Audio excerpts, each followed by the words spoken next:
Good morning. Good morning. Please join me in standing for the Pledge of Allegiance. I pledge allegiance to the flag of the United States of America and to the republic for which it stands, one nation, under God, indivisible, with liberty and justice for all. Here's Rory with the announcements.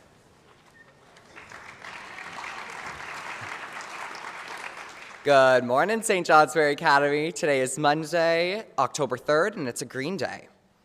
The following colleges have visits today: University of Rhode Island at 10 a.m., Emmanuel College at 11 a.m., and Oberlin College at 1 p.m. Tomorrow, we will have a visit from the University of Richmond at 10 a.m. Check Naviance for all details. Brainbee meets Tuesday after CP in Streeter 241 to share experience at Brain Dissection Lab and outline sensory system from Chapter 2 of Brain Facts. Science Olympiad meets Wednesday and Thursday after CP in Streeter 241 to work on disease detectives and forensic events. Happy birthday today to Sarah Bogetto and Geronimo Daly. Happy birthday.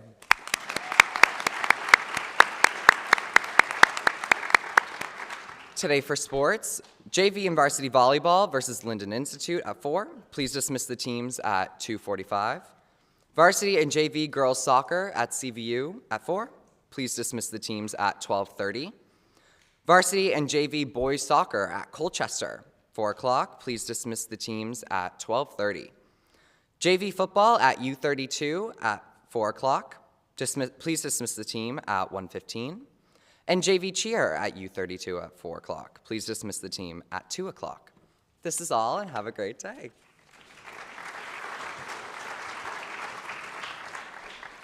Thank you, Rory. Good morning on this cold day.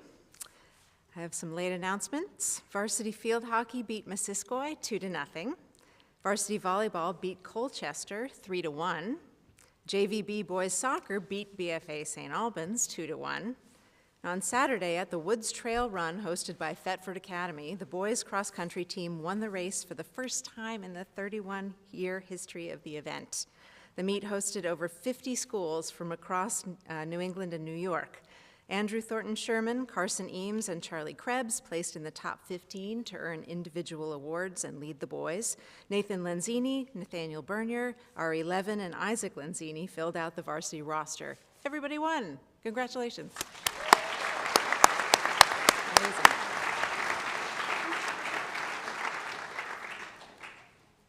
A lion lay asleep in the forest, his great head resting on his paws. A timid little mouse came upon him unexpectedly, and in her fright and haste to get away, ran across the lion's nose. Roused from his nap, the lion laid his huge paw angrily on the tiny creature to kill her. "Spare me," begged the poor mouse. "Please let me go, and someday I will surely repay you." The lion was much amused to think that a mouse could ever help him, but he was generous and finally let the mouse go. Some days later, while stalking his prey in the forest, the lion was caught in the toils of a hunter's net. Unable to free himself, he filled the forest with his angry roaring. The mouse knew the voice and quickly found the lion struggling in the net. Running to one of the great ropes that bound him, she gnawed it until it parted, and soon the lion was free. "You laughed when I said I would repay you," said the mouse. "Now you see that even a mouse can help a lion." The moral of the story is that no act of kindness is ever wasted.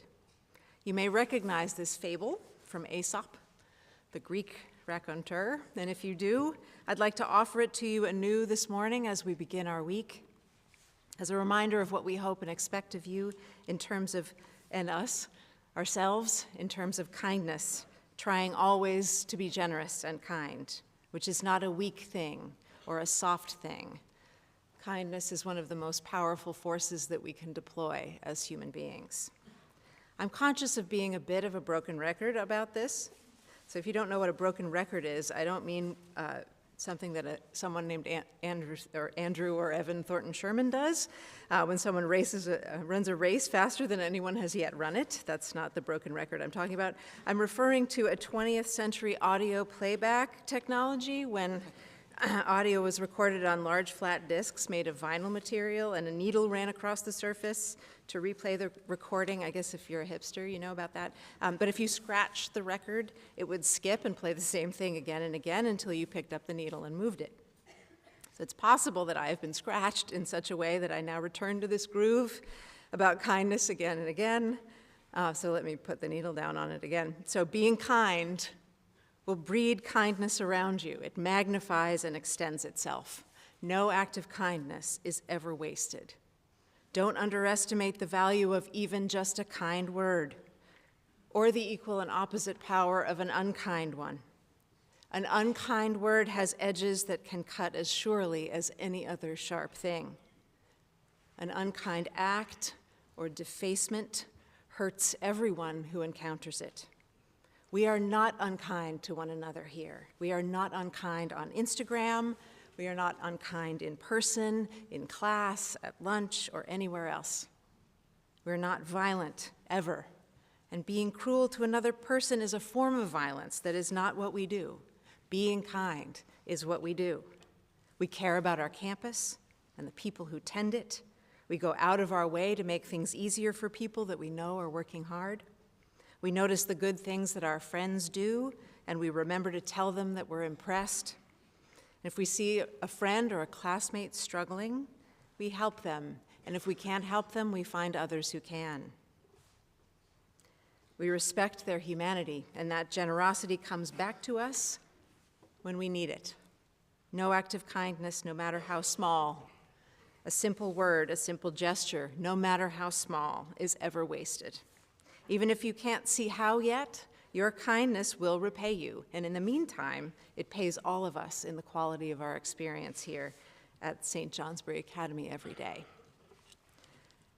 So let's move the needle on this as we go into our week and play this loop as many times as we can from now until we go on our October break on Friday. Thank you. Now I'd like to invite Shelby Lizotte to the stage to talk about the harvest of the month.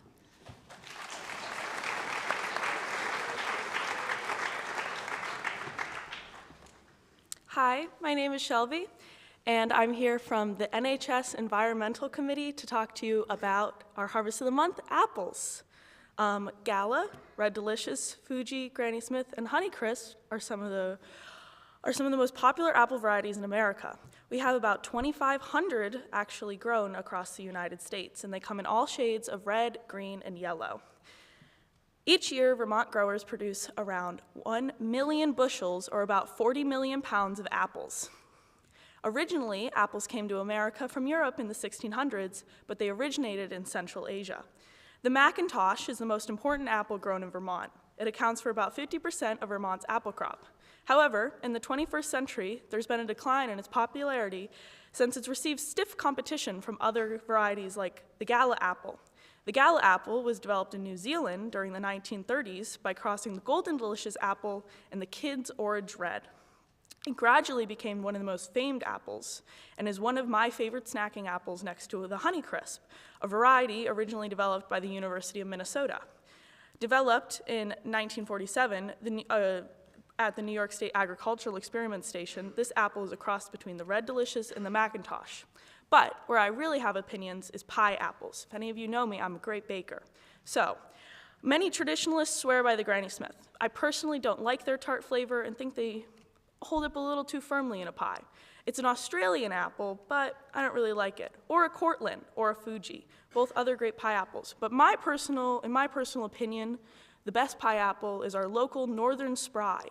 You can, if you look it up online, there's a lot of places around here to go apple picking, and I personally think it's the best for apples. So maybe this weekend you go apple picking with your friends and family, you decide to bake some apple treats, or you simply just pick one up on the lunch line with your food. Thank you.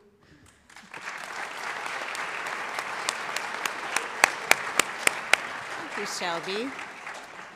So the first year I was here in 2020, I picked a bunch of the apples from the 2 trees that are by South Church, and I made a bunch of apple butter and gave it away to everyone. I was not that ambitious this year, but apples, love cooking with apples. I hope you all had a taste of the cider that the field semester folks were making outside of Mayo.